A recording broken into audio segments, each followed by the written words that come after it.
Hi good morning students. हम लोग कई दिन से गूगल मीट के थ्रू पढ़ाई करने की कोशिश कर रहे हैं, लेकिन सक्सीड नहीं हो पा रही due to some network problem. इसलिए मैंने आज डिसाइड किया कि एक छोटा सा वीडियो बना के आपको यूट्यूब पे शेयर करती हूँ, और कोशिश करिए अगर आपको ये वीडियो समझ में आ रहा है और इससे आपके कॉन्सेप्ट क्लियर कर रहे हैं तो हम आगे ऐसे ही कंटिन्यू करने की कोशिश करेंगे। पहले हम ऐसे पढ़ लेंगे और उसके बाद गूगल मीट पे ट्राई करेंगे, क्योंकि गूगल मीट पे साउंड प्रॉब्लम वगैरह प्रेजेंट है। तो हमारा जो फर्स्ट चैप्टर है सॉलिड स्टेट, इसका मैं बैक साइड से आपको स्टार्ट करने की कोशिश कर रही हूँ। बैक साइड मतलब सबसे लास्ट पॉइंट, मैं सबसे पहले उसे आपको डिस्कस करूँगी। तो इस चैप्टर का सबसे लास्ट पॉइंट है मैग्नेटिक प्रॉपर्टीज। आप सबको पता होगा कि जो इलेक्ट्रॉन होता है, इलेक्ट्रॉन में टू टाइप की मोशन पाई जाती है। एक मोशन जो न्यूक्लियस के चारों ओर मोशन करता है ऑर्बिटल में, उसको बोलते हैं ऑर्बिटल मोशन। और सेकेंड टाइप की मोशन वह अपने स्पिन, जैसे अर्थ रोटेट करती है राउंड टू इट्स स्पिन, वैसे इलेक्ट्रॉन भी मोशन करता है राउंड टू इट्स स्पिन। इसको मैंने ड्रॉ करने की कोशिश की है। ये आप देखिए, इसमें टू टाइप के मोशन है। जो फर्स्ट डायग्राम है उसमें आपका न्यूक्लियस है सेंटर में, और न्यूक्लियस के सेंटर में चारों ओर इलेक्ट्रॉन मोशन कर रहा है। और जो सेकेंड में है उसमें स्पिन मोशन को रिप्रेजेंट किया गया है। तो due to this two type of motion electron में एक मैग्नेटिक मोमेंट पाया जाता है, और जिसे हम बोलते हैं बोहर मैग्नेटॉन। इसको हम सिंबल देते हैं म्यू, म्यू पता होगा, और उसके नीचे बोहर के लिए 20 सबस्क्रिप्ट में देते हैं।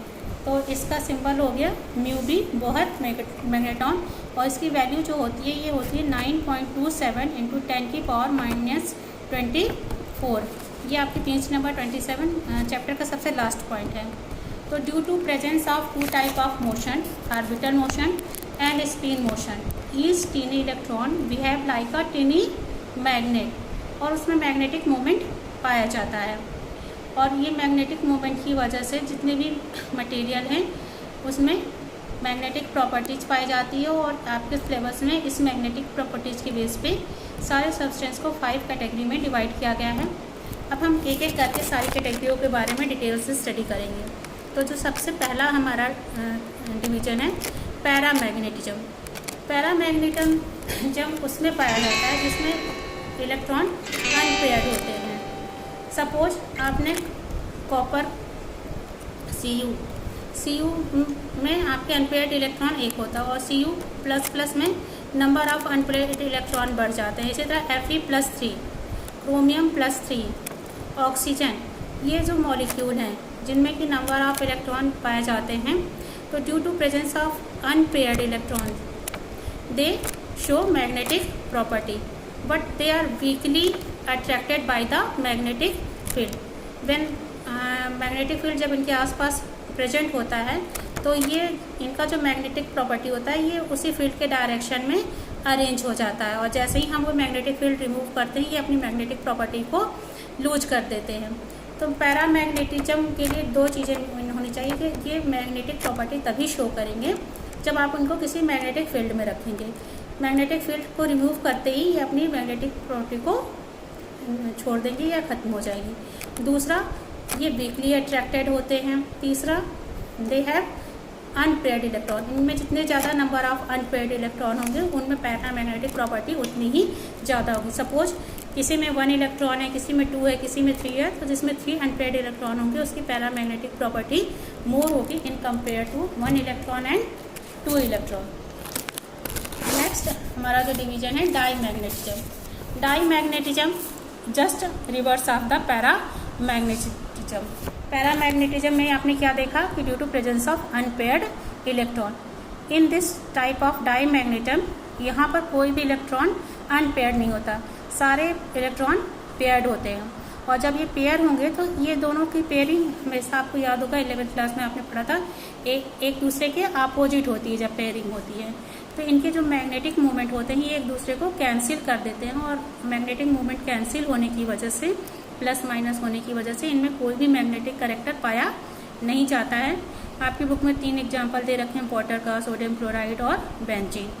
बेंजीन का फॉर्मूला आपको याद है, क्लास 7 में आपने पढ़ा था, C6H6। फिर से मैं एक जस्ट रिकैप कर रही हूँ। पैरामैग्नेटिज्म में 3 प्रॉपर्टी आपको अपने दिमाग में रखनी है।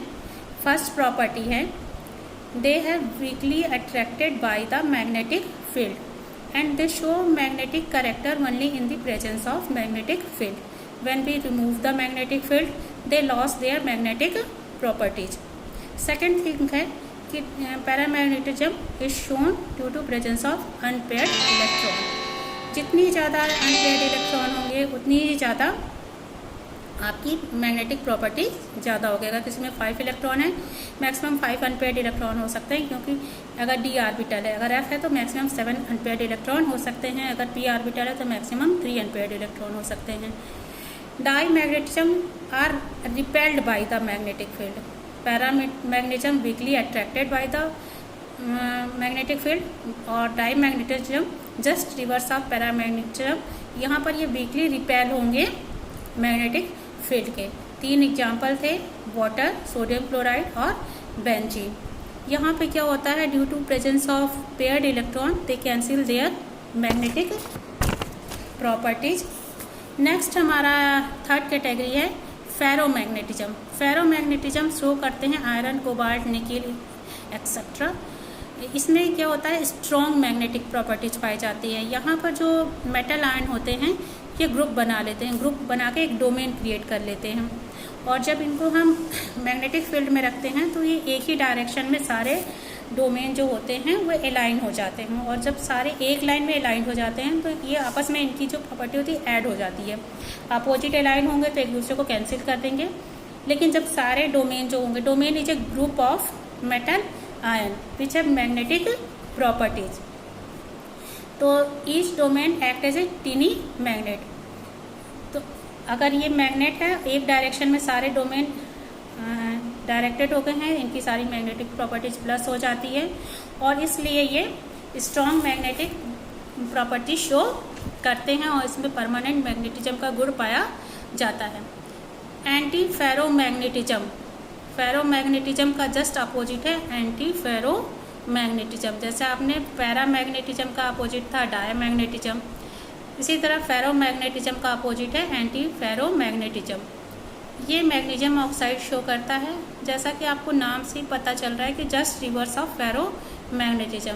यहाँ भी डोमेन पाए जाते हैं, फेरोमैग्नेटिज्म में भी डोमेन पाए जाते हैं। दोनों की मैग्नेटिक प्रॉपर्टी में अंतर क्या है कि वहाँ सारे डोमेन वन डायरेक्शन में अलाइंड होते हैं, और यहाँ पे क्या होता है, इनके जो डोमेन होते हैं अपोजिट डायरेक्शन में, आधे अगर लेफ्ट हैं तो आधे राइट में। तो ये लेफ्ट राइट के कॉन्सेप्ट की वजह से ये एक दूसरे के मैग्नेटिक प्रॉपर्टीज को क्या कर देते हैं, कैंसिल कर देते हैं। आपकी बुक में इसका एग्जांपल दे रखा है मैग्नीशियम ऑक्साइड। हमारी लास्ट कैटेगरी है फेरी मैग्नेटिज्म, 5वां है फेरोमैग्नेटिज्म और फेरी मैग्नेटिज्म। फेरी और फेरो में क्या डिफरेंस है, फेरो मैग्नेटिज्म में क्या होता है कि इसमें डोमेन पाए जाते हैं, domain strong field of magnetic area होता है। फेरी मैग्नेटिज्म में क्या होता है कि यहाँ पर जो कुछ पैरेलल अटैच होते हैं और कुछ एंटी पैरेलल अटैच होते हैं डोमेन। वहाँ पे फेरो में सारे एक लाइन में थे, एंटी फेरो में जस्ट रिवर्स थे, और फेरी मैग्नेटिज्म में ये पैरेलल और एंटी पैरेलल होते हैं, लेकिन इनके नंबर अनइक्वल होते हैं। जैसे मान लो अगर 50 पैरेलल हैं और 50 एंटी पैरेलल, तो ये एक दूसरे को कैंसिल कर देंगे। लेकिन इसमें क्या होता है, जैसे 40 पैरेलल हैं और 50 एंटी पैरेलल हैं, तो एंटी पैरेलल का प्रॉपर्टी नंबर ज़्यादा है, तो इसमें वीकली मैग्नेटिज्म का क्वालिटी पाई जाएगी। जैसे मैग्नेटाइट का फॉर्मूला है Fe3O4। तो ये आपकी 5 कैटेगरी थी। आप एक बार इसको बुक से भी पढ़ने की कोशिश करिएगा। सबसे लास्ट का टॉपिक है। इसके बाद कल हम डिस्कस करेंगे various type of defect in solid, imperfection in solid. तो इनपरफेक्शन इन सॉलिड के लिए आपको जस्ट एक बार रीडिंग लेनी पड़ेगी। आप एक बार उसको रीड करके रखिएगा, और फिर अगर पॉसिबल हुआ, नेटवर्क इशू नहीं हुआ, तो हम लोग कोशिश करेंगे गूगल मीट के लिए। अभी मैं क्लास 10th की क्लास ले रही थी तो उनके साउंड प्रॉब्लम थी, और फिर वही डेली वाली कुछ भी कनेक्शन नहीं हुआ, तो तुम लोग अपने जो भी इससे तुम लोग कितना समझ पाए, कैसा रहा तुम्हें, और इसे हम फिर उसके हिसाब से आगे कंटिन्यू करेंगे। तो आज का आपका काम है सारे ये 5 डिफेक्ट पढ़ने हैं, 5 टाइप्स पढ़नी है, और 5 टाइप्स पढ़ के उसे अपनी नोटबुक में लिखना है, और उसके बाद आपको कल के लिए रीड करना है इम्परफेक्शन इन सॉलिड। तो ये आपका आज का वर्क है। Good day.